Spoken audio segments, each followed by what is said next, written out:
Беше тоа на 29. јуни 1990 кога од Ленинград, Санкт Петерсбург во Скопје се донесени моштите на Димитрија Чуповски, македонски политичар, патриот, просветител, историчар, картограф, новинар.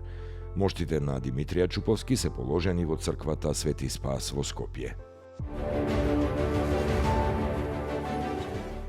На 29. јуни 2000 година Република Македонија воспостави дипломатски односи со Република Гвинеја Бисао и со Федералната Исламска република Коморски острови.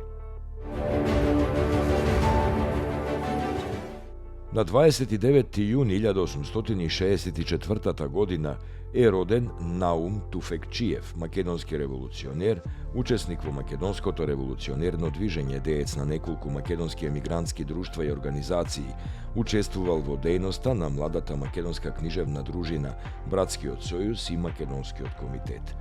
Неговото име се поврзува со трговијата на оружје, како и со неколку атентати, меѓу кои и убиството на бугарскиот премиер Стефан Стамболов. Во Белград заедно со Димитар Ризов, Крстоножаров, Михаил Ставрев Хаљо и со своите браќа Никола и Димитар Туфекчиеви го организира убиството на Стефан Стамболов. На 15 март 1891 наместо Стамболов бил убиен министерот за финансии Христо Белчев, а Димитар Туфекчиев уапсен и подоцна убиен.